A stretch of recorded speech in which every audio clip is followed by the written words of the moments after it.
반갑습니다. 미풍입니다. 충격 폭로, 보궐선거 이후 부동산 정책에 대해서 간략하게 한번 알아보도록 하겠습니다. 보궐선거 이후 그리고 다음에는 내년이죠. 대선이 예정되어 있습니다. 대선 선거. 그렇다면은 부동산 정책에 큰 변화들이 나타날 것이다. 이 부분을 여러 시간을 통해서 제가 언급해 드렸습니다. 저는 반드시 현재의 기조가 바뀔 거라고 보고 있습니다. 여러분들 생각해 보세요. 증세를 통해서 지지율이 올라간 경우는 이 세상에 인류 역사 350만 년 동안 단 한 번도 없었습니다. 이제까지 계속 증세가 이루어졌는데도 지지율이 올라갔었죠. 근데 급기야 이사대책이라는 상기 신도시와 그리고 LH, 청와대, 정부, 국토부 이 사람들의 정부 관계자들의 투기로 인해서 신뢰를 많이 잃었습니다.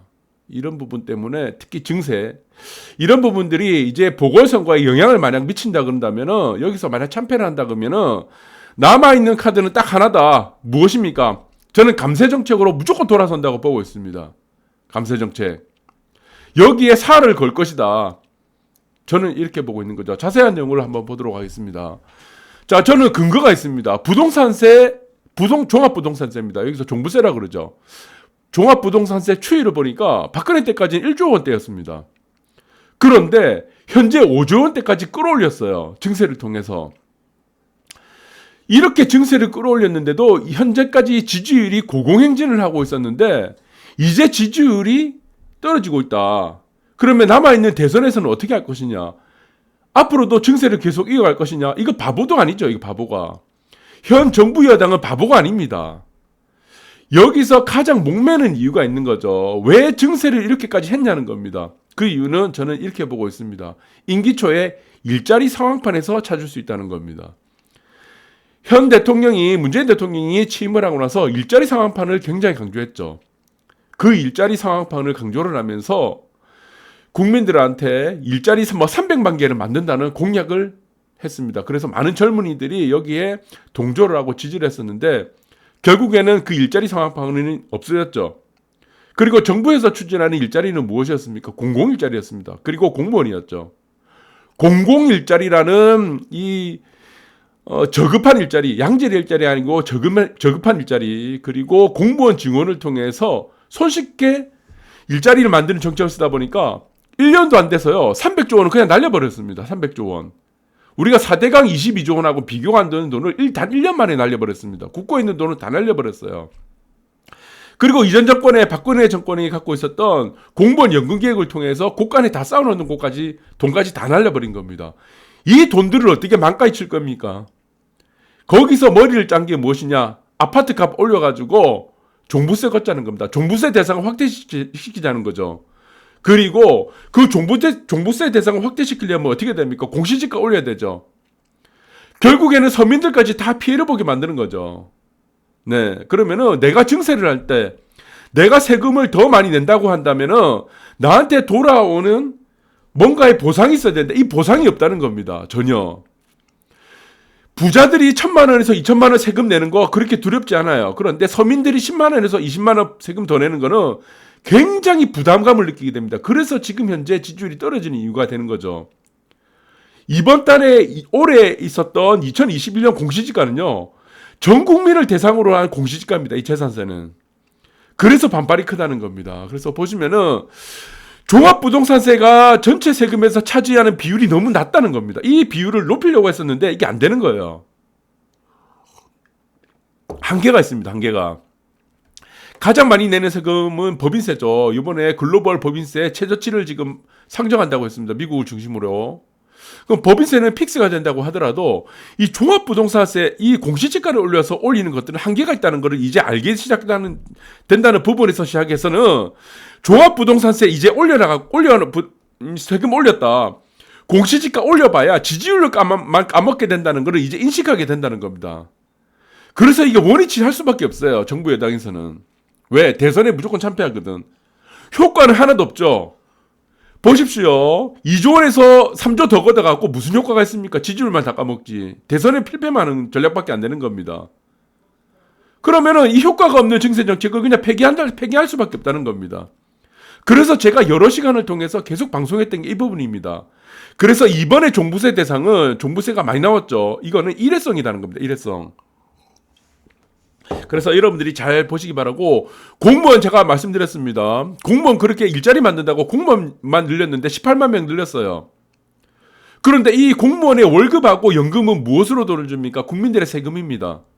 이 국민들의 세금 18만 명 늘린 세금을, 월급과 이 연금을 무엇으로 충당하려고 했습니까? 공시지가 올려서 종부세 낸 돈으로 충당하려니까 이게 안 되는 겁니다. 안 돼요. 애초부터 이 구상 자체가 잘못된 겁니다. 아파트값 올려갖고 공시지가 올리고 종부세 대상 확대시키고 재산세 확대시킨다. 이게 안 되는 겁니다. 한계가 있는 겁니다. 한계가. 이게 법인세도 아니고 소득세도 아니고 부가가치세도 아니고 한계가 있는 거예요. 안 되는 겁니다. 그래서 보니까 이게 이제 세금 부담만 계속 과중되는 거예요. 세금 부담만. 효과는 전혀 없고. 그러면 이제 전략이, 이제 정부 여당에서 펼치는 전략은 기존은 완전히 변할 것이다. 그래서 이 효과가 어떻게 나타났냐면은 국가 부채만 242조 늘어난 것밖에 안 돼요. 부채, 재정수지 적자 2011년 이후 최대. 최근에 코로나 사태로 인해서 전 국가들이 재정 적자는 늘어난 건 마찬가지입니다. 그러나 대한민국의 재정 적자 늘어난 폭은 다른 나라 국가들하고는 비교가 안 됩니다. 여기서 가장 큰 문제가 무엇이냐면 공공입니다. 공공사업, 공공일자리, 그리고 공무원이죠. 다 공공이죠. 공무원, 증원. 쓸데없는데 다 돈을 다 날렸기 때문에 이 재정 적자라는 부분들이 다른 나라에 비해서 크게 나타났다. 이렇게 보시면 되고, 한 번도 경험하지 못한 나라비 1985조. 그래서 GDP를 첫 추월하게 됐습니다. 이 심각한 문제예요. 왜 심각하냐? 지금 세대들은 이 빚을 감당할 필요가 없는 겁니다. 다음 세대들이 다 갚아야 돼요. 여러분들의 자녀들이. 그래서 이래 허무맹랑한 정책들을 지지를 하서는 안 된다는 겁니다. 이렇게 공공일자리라든가 이 부분에서 나왔을 때 이미 우리가 이제 국회의원 총선도 했었죠. 그때 심판을 했었어야 됩니다. 근데 왜 증세가 됐는데도 이 지지율이 올라갔습니까? 전 세계에 이런 역사는 없었습니다. 증세가 됐는데 지지율이 올라간다. 저는 이거 조작 말고는 이렇게 될 수가 없습니다. 네, 내가 번 수입에서 세금이 더 많아지는데 왜 지지율이 올라가죠? 이해가 안 되잖아요. 그래서 이거는 임계점에 저는 왔다가 보고 있는 겁니다. 그래서 이 불똥을 어디에 튀느냐? 공시지가의 불똥은 아이러니하게도요, 서민들한테 다 피해를 가게 된 겁니다. 서민들한테.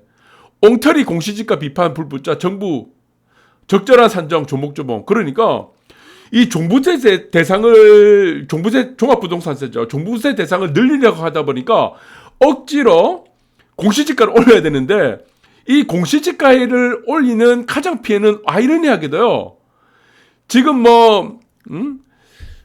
비싼 아파트 사는 사람들이 아니고 서민층들이 있습니다. 집을 갖고 있는 일반적인 중산층들이나 서민층들이 다 피해를 보게 된 거죠. 재산세 올라가니까 거기서 연관되는 게 의료보험뿐만 아니고 한 45개의 품목, 그 항목들이 있죠. 서민들만 주고 나는 거예요. 부자들 1,000만 원에서 2,000만 원, 5,000만 원에서 1억 종부세 내는 거 크게 타격을 안 받습니다. 서민들만 10만 원에서 20만 원, 50만 원에서 100만 원 올라가는 게 큰 타격을 받는다는 겁니다. 그런데 희한하게 타격을 안 받는 사람이 있어요. 어딥니까? 방배동 현대 오페라 하우스. 여기 누가 삽니까? 변창흠이 살죠. 변창흠. 카드로 집 샀다는 대한민국 역사 5,000년 동안 카드로 집을 샀다는 사람이 유일합니다. 내 살다 처음 봅니다. 이런 사람. 여러분, 카드로 집 샀다는 사람 본 적 있습니까? 이 사람은 5억대 아파트를 카드로 샀어요. 카드로. 그런데 여기 공시지가가 원래 2020년에 작년입니다. 4억 9천이었어요. 그런데 이게 5억 4천으로 해댔다가 수정됐습니다. 하도 욕을 하니까. 여기는 안 올라. 공시지가 실거래가 14억 8천인데 지금 다른 아파트는 공시지가에 한 80% 올라갔잖아요. 여기는 50%가 안 돼요. 50%. 그것도요, 5억 4천으로 했다가 지금 변경되기 7억 5천입니다. 하도 사람들이 막 지랄 발광을 들어가지고 난리를 친 겁니다. 이게 여기는 왜 공시지가 안 오르냐.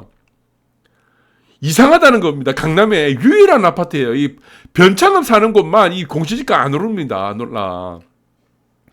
네. 희한한 일입니다. 정말. 이게 아이러니 아니고 전 세계 최대 미스테리입니다. 불가사의 사건이에요. 이게. 그래서 공공재발 선정 후폭풍. 이것도 결국에는 서민들이 다 피해를 입게 되는 거죠. 증세 정책의 일환으로 결국에는 어떻습니까? 이 공공재개발도 안 되는 거예요. 공공재개발 선정 이것도 0입니다. 0. 주민 설명이 0입니다. 왜 0이 됩니까? 이게 소유권 뺏들죠. 소유권 뺏드는 게 또 문제가 아니고 거의 다 문제는 뭡니까? 분양가가 또 8억이 된 겁니다. 8억. 왜 8억이 됐습니까? 평당 건축비에서 가장 큰 비중을 차지하는 게 80%, 60에서 80% 차지하는 게 땅값이에요. 땅. 그래서 우리가 건물을 지을 때는요, 땅값이 가장 많은 비용을 차지하고 건물을 올리는 거, 아파트 올리는 비용은 그렇게 비용이 차지를 하지 않습니다. 돈이 그렇게 많이 안 들어요. 의외로. 땅을 매입하는데 돈이 가장 크게 많이 듭니다. 그런데 땅값에 대한 공시지가가 올라가다 보니까 이게 분양가도 같이 올라가는 거죠. 왜? 분양가에서 가장 큰 대목을, 과목을 차지하는 것이 땅값이죠. 땅값이 좌우되는 게 또 분양가가 되는 겁니다. 그래서 평당 건축비에서 가장 많이 차지하는 비율이 땅값이다 보니까 여기서 땅값이 올라간다. 이런 부분들이 이제는 서민들이 또 어떻습니까? 또 피해를 입는 거죠. 땅을 가진 사람들은 이 공공재개발, 재건축에는 재개발에서는 소유권을 다 뺏기고, 그리고 서민들은 어떻습니까? 이걸 믿었어요. 상기 신도시뿐만 아니고 지금 뭐 공공재개발, 역세권 개발 다 믿었는데 여기에 공시지가가 올라가다 보니까 서민들이 살 수 없는 가격대로 이제 넘사로 넘어가게 되는 겁니다. 누가 다 피해를 보는 겁니까? 서민들만 다 피해를 보게 되는 거죠. 그래서 지금은 제가 말씀드린 게 이겁니다. 이 원점으로 돌아간다. 효과는 하나도 없지. 서민층들, 지지층들 다 빠져나가지. 그리고 세수중대 효과 제한적이지. 충당이 안 되죠. 공공일자리 300조 날려먹은 돈, 공무원 지금 증원해서 18만 명 증원해서 월급 줘야 되지, 연금 줘야 되지. 그 돈이 충당이 안 되는 거예요. 이제는 1, 2조 그거 2, 3조 좀 늘었다고 이 충당이 됩니까? 그러니까 원래대로 이제 돌아가는 거예요. 아, 그렇다면 생각을 하는 겁니다. 이 지층이라도 지켜야겠다. 그러니까 지금 완화 정책들이 계속 나온다. 그래서 금융위 이달 중으로 공식 발표한다는 겁니다. 아파트가 60%까지 한도 늘린다. 내년 되면요, 공시지가가 원점으로 돌아올지, 저는 극단적으로 종부세가 없어질지, 아니면은 종부세 세율이 낮아질지, 셋 중에 하나는 반드시 이루어진다고 보고 있습니다. 그러면은 또 다른 측면에서도 어땠습니까? 공시지가 폭등 이 부분이, 그리고 대출 규제, 아파트 규제, 이제까지의 부동산 규제는 또 한편으로는 어떻게 나타났냐? 집을 가지지 못한 자의 리그가 아니고 이제는 집을 가진 자 그들끼리의 또 리그가 펼쳐지는 겁니다. 양극화만 가속화시키는 효과만 발생됐다. 여러분들 15억 아파트 대출 한 푼도 못 사게 하는 정책이 이게 정상적인 정책입니까? 그러다 보니까 15억 이상 분양권은 누가 가져갑니까? 현금 부자들만 다 가져가는 거예요. 그리고 그걸 따블치기 하는 겁니다. 바로 잘 사는 사람만 다 보호해주는 정책이에요. 15억 이상은 현금 한 푼도 없이 대출 완전히 전면적으로 없애는 정책은 양극화만 계속적으로 벌어지게 만드는 거죠. 그들만의 리그만 계속 만드는 겁니다. 여기는 금리와 연관이 없는 시장이 돼버린 겁니다. 여기는. 그러니까 15억이 다 넘어가죠. 이거 25번째 압구정 대책으로 인해서 다 15억이 넘어가니까 서민들이 이제는 쳐다볼 수 없는 아파트 지경으로 다 만들어 놓는 거죠. 그래서 41평 이제 초과 아파트 평균 매매가 22억. 이 22억이 뭡니까? 15억 이상 대출 규제가 하나도 없죠. 대출이 없죠. 넘사로 넘어갑니다. 그러니까 서민들만 다 죽게 만드는 겁니다. 서민들만. 네, 이렇게 보시면 됩니다. 그래서 이 잘못된 부동산 정책을 결국에는 서민들만, 가난한 사람들만 더 가난해지게 만드는 정책이었고, 결국에는 부자들만 더 부자로 만드는 정책, 그리고 그들 간의 갭은, 양극화의 갭은 더 벌어지게 만드는 정책이다. 그렇다면은 이 부동산 정책, 증세를 통한 부동산 정책의 효과는 있었냐? 하나도 없습니다. 하나도 없어. 지지율만 다 뺏기는 거예요. 그리고 예전에 있었던 300조 날려먹은 돈 회수도 안 되고, 저는 결국엔 그래서 어떻게 보느냐? 회귀합니다. 원래대로 회귀. 감세 정책으로 돌아선다. 이명박 정책, 감세 정책 그렇게 욕했던 현 정권이 결국의 카드는, 마지막 남은 카드는 딱 하나다. 감세한다. 감세. 부동산 정책, 부동산 종합소득세, 종부세, 재산세 다 감세로 돌아간다. 여러분들, 제가 미래를 본 방송입니다. 감히 언급해 드리겠습니다. 오늘 방송 여기까지 하도록 하겠습니다.